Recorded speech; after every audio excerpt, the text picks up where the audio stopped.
BNP কেন ছাত্রলীগ এবং আওয়ামী লীগের রাজনীতি করতে দিতে এত উন্মুখ? এই প্রশ্নটার জবাব দিতে হবে তো। যেই দলটাকে বাংলাদেশের মানুষ রক্তাক্তভাবে প্রত্যাখ্যান করলো 2 বার, সেই দলের প্রতি কেন এত মায়া বিএনপির? বিএনপির একটা প্রগতিশীল অংশ আছে, সারাক্ষণ আমার গালিগালাজ করে। আজকের এপিসোড দেখার পর পুরো বিএনপিও সে গালিগালাজে যুক্ত হইতে পারে, অসুবিধা নাই। আমার তো শুধু আবেগ না, বিবেকও কাজ করে, তাই আজকে কিছু কথা বলা দরকার। এই যে সংবিধান, পচা গলা সংবিধান, এই সংবিধান যে কাজ করতেছে না, এটা তো বিএনপি আনুষ্ঠানিকভাবে স্বীকার করছিল।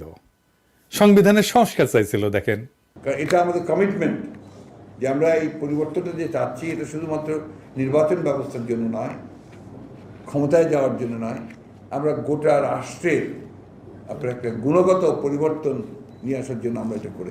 সংবিধানের সংস্কার ছাড়া বিএনপি অনেক আগেই নির্বাচনে না যাওয়ার ঘোষণা দিছিল, যদিও সেই সংবিধানের অধীনে বিএনপি পরে নির্বাচনে গেছিল কিন্তু একবার।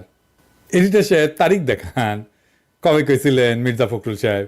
তো মির্জা ফখরুল ভাই, এটা আপনারা ছোট করার জন্য দেখাই নাই, দেখাইছি আপনার স্থায়ী কমিটির চুপ করে নেওয়া সিদ্ধান্ত বদল করা সম্ভব সেটা দেখানোর জন্য আর কি। আসেন সংবিধান নিয়ে আলাপ করি। সংবিধান যে পচা, এটা তো বিএনপি মানে, আপনারা নিজেরাই বলছেন, অনেকবার বলছেন। বিএনপিকে এবার তাইলে বলতে হবে, পচা সংবিধানে কি মধু আছে? দেশের সংবিধান কি থাকতেই হয়? মানে সংবিধানের পথে না থাকলে নাকি বিশাল বিপদ হয়ে যাবে। সংবিধান কি আসলেই জরুরি? দেশের থাকা লাগে? লাগে না। সংবিধান ছাড়াই দেশ চলে, ভালোভাবেই চলে। পাকিস্তানে 1956 সালে প্রথম সংবিধান রচিত হয়। তো তো প্রায় 10 বছর ধরে সংবিধান ছাড়া দেশ চলে নাই, পাকিস্তান চলে নাই। ওই পাকিস্তানের অংশ আমাদের বাংলাদেশও ছিল। কিছু দেশ আছে যাদের কোনো লিখিত সংবিধান নাই, যেমন সৌদি আরবে নাই, ইংল্যান্ডে নাই, ইসরায়েলে নাই, নিউজিল্যান্ডের কোনো নির্দিষ্ট লিখিত সংবিধান নাই। মানে জানেন এটা, এই দেশগুলা চলে না। দেশগুলো চলে তাদের আইন দিয়ে চলে, তাদের সরকারি কাঠামো পরিচালনার জন্য বিভিন্ন আইন আছে, বিচার বিভাগের রায় আছে এবং রীতিনীতির উপর নির্ভর করে চলে। ধরো জায়গায় ইংল্যান্ডের সংবিধানের কথাই যদি বলি, এইটা বিভিন্ন আইন, বিভিন্ন প্রথা, ঐতিহ্য, এইগুলোর উপরে ভিত্তি করে চলে। তার কিছু কিছু গুরুত্বপূর্ণ ডকুমেন্ট আছে, যেমন ম্যাগনা কার্টা আছে, বিল অফ রাইটস আছে, পার্লামেন্টস অ্যাক্ট আছে। এইগুলা হইতেছে তাদের সাংবিধানিক চিন্তার ভিত্তি। দেশ চালাইতে সংবিধান লাগে না। আমাদের প্রোক্লেমেশন অফ ইন্ডিপেন্ডেন্স আছে না, আমাদের 3 জোটের রূপরেখা আছে না, আমাদের আইন আছে না, রীতি আছে না, রুলস অফ প্রেসিডেন্স আছে না। আচ্ছা একটা কথা বলেন তো, মার্শাল ল জারি হইলে সংবিধান স্থগিত হয় না? মিলিটারি কোন আইনে সে সংবিধান স্থগিত করে? একটা দেশের মিলিটারি চাইলে যে সংবিধান ছুঁড়ে ফেলে দিতে পারে, আর সেই সংবিধানের দোহাই দিতেছেন আপনারা। আপনারা কাছে আসেন, কাছে কাছে আরো কাছে, আপনাদের খুঁড়ে সালাম দেব। আপনারা ভাই বাংলাদেশের রাজনীতি কইরা আপনাদের পটেনশিয়াল নষ্ট করতেছেন কেন? আপনারা ইলন মাস্কের পেসেসকে যান, ও যে উনি অপেক্ষা করতেছেন, মেলা আইডিয়া আছে আপনাদের। হ্যাঁ, এগুলো নিয়ে ওই কাজ করেন, বাংলাদেশের পলিটিক্স বাদ দেন। আপনারা কি বুঝতে পারতেছেন যে আপনারা আওয়ামী লীগ হইয়া যাইতেছেন? না না, বিভিন্ন জায়গায় দখল টকল করতেছেন, ওইগুলোর কথা আর বলি না, ওইগুলো বিলো দ্য বেল্ট খেলা হবে, যাই হোক ওগুলো আমি বলি না। কিন্তু আপনারা তো কাউয়ার সুরে কথা কইতেছেন। এইটা সাহেব, এই যে কাউয়া কাউয়া, হ্যাঁ এই যে দেখান কাউয়া কি কইছিল দেখান। হ্যাঁ এটা সাথে না সাউন্ড দেন। হ্যাঁ, মেলা দিন আমার দর্শক শুনে না আমার এই কাউয়ার সাউন্ড। জোরে দেন, হ্যাঁ আরো জোরে দেন, আরো জোরে দেন। হ্যাঁ আছে, দেখেছেন ওই যে কাউয়া যা কইতো আপনার তাই কইতেছেন। দেখেন, আওয়ামী লীগ কইছিল ছাত্রদের আন্দোলন নাকি সংবিধান বিরোধী, আর আপনারা বলতেছেন সুপ্র অপসারণ সংবিধান বিরোধী। একই ধরনের কথা। আওয়ামী লীগ যা কইছিল আপনাদের মুখে সেই কথা, আপনারা আওয়ামী লীগ হয়ে যাইতেছেন। আর একটা গুরুত্বপূর্ণ বিষয়, কেন বেছে বেছে ক্রুশিয়াল আওয়ামী লীগ নেতারা ধরছর বাইরে থেকে গেল, পালিয়ে যাইতে পারলো, বা পালায় যেতে দেওয়া হইল, সাহায্য করা হইলো। কারা করছে অনেকবার কইছি, আর কইলাম না, তিক্ততা বাড়াইতে চাই না। এবার আসেন বিএনপির কিছু ছাত্রলীগ প্রেমীদের দেখি আমরা। দেখেন একটা ক্লিপ দেখেন। ছাত্রলীগকে কি করেছে? নিষিদ্ধ করেছে। আমি বলবো ছাত্রলীগকে নিষিদ্ধ করেনি। ছাত্রলীগ ইতিহাস তো বাংলাদেশের ইতিহাস, আন্দোলন সংগ্রামের ইতিহাস। 52, 62, 66, 69, 70, 71, 90 ছাত্রলীগের বিশাল ইতিহাস, বিশাল ভূমিকা। দেখেছেন? হ্যাঁ, হাবিবুর রহমান হাবিব আসলে তো কিন্তু ছাত্রলীগের প্রেসিডেন্ট ছিল, এসে জুটিছে বিএনপিতে। কিন্তু ছাত্রলীগ প্রেম আর যায় না। বিএনপি কেন ছাত্রলীগ এবং আওয়ামী লীগের রাজনীতি করতে দিতে এত উন্মুখ? এই প্রশ্নটার জবাব দিতে হবে তো।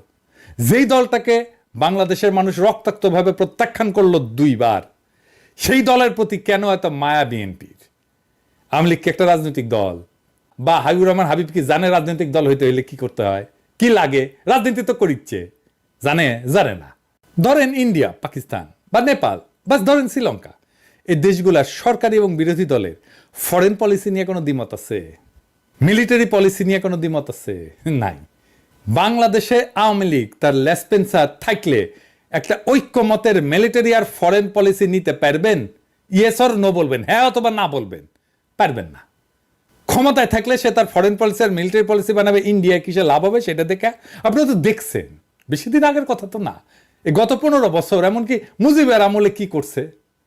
আর যখন সে ক্ষমতায় থাকে না, তখন বাংলাদেশ যেন রাষ্ট্র হিসেবে দাঁড়াইতে না পারে সেই কাজ করে। এই দল বারে বারে বিশ্বাসঘাতকতা করছে বাংলাদেশের মানুষের সাথে। 2 বারই তার ফ্যাসিস্ট রূপান্তর ঘটছে। আওয়ামী লীগ ফ্যাসিবাদ কায়েম করছিল, এটা আমার তো কথা না, একা মির্জা ফখরুলের কথা শুনেন। আপনারা জানেন 2012 সালে যে কেয়ারটেকার গভর্নমেন্ট ছিল, এই দেশের জনগণের রাজনৈতিক সংস্কৃতির একটা প্রতিফলন। নির্বাচনকালীন সময়ে একটি নিরপেক্ষ সরকার থাকবে, সেটাকেও তারা বাতিল করে নিয়েছিল একতরফা হবে।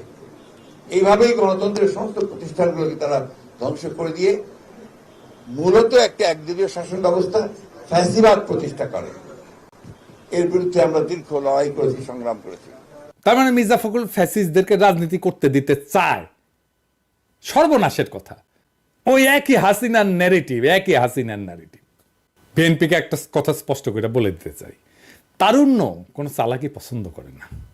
তরুণদের মন যদি জয় করতে চান, খোলাখুলি স্পষ্টভাবে কথা বলেন।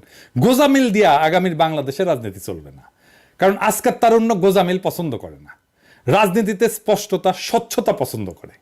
এই প্রজন্মের মানুষরা সামাজিক মিডিয়া দেখছে, ডিজিটাল মাধ্যমে বড় হয়েছে, তারা মুহূর্তের মধ্যে গুগল করবে, চ্যাট জিপিটিকে জিজ্ঞেস করবে, সহজেই সে সব তথ্য পেয়ে যাবে এবং বিষয়গুলো নিয়ে দ্রুত মতামত গঠন করতে পারবে, আমাদের চাইতে অনেক দ্রুত। তাই ওদের সাথে চালাকি করে লাভ নাই। সত্য কথা বলেন, স্পষ্ট কথা বলেন, মন খুইলা কথা বলেন। অন্তরে আর এক জিনিস, মুখে বলবেন আর এক জিনিস, এইটা হবে না। তারা চায়, এই জেনজি চায় রাজনীতিকরা যেন স্পষ্ট এবং সৎভাবে কথা বলে। জটিল অস্পষ্ট বক্তব্য, মিথ্যা প্রতিশ্রুতি এবং অসম্পূর্ণ তথ্য তারা পছন্দ করে। জিজ্ঞেস করে দেখেন, আপনাদের ছেলেদেরকে জিজ্ঞেস করে দেখেন। আপনাদের এই অবস্থান অস্বচ্ছ, আর এইটা আখেরে আপনাদের বিপদে ফেলবে। পরে দেখবেন আমসালা দুইটাই গেছে। ভাবছিলেন আপনাদের বাংলাদেশে বেশিরভাগ মানুষ পছন্দ করে, পরে দেখলেন তরুণেরা আপনাদের থেকে মুখ ঘুরাই নিছে। প্রিয় বিএনপি, আমাদের কথা শুনতে হবে না। আপনারা আওয়ামী লীগের সাথে ঘর করতে পারেন, কিন্তু আমরা বিপ্লবের পথ ছেড়ে যাব না।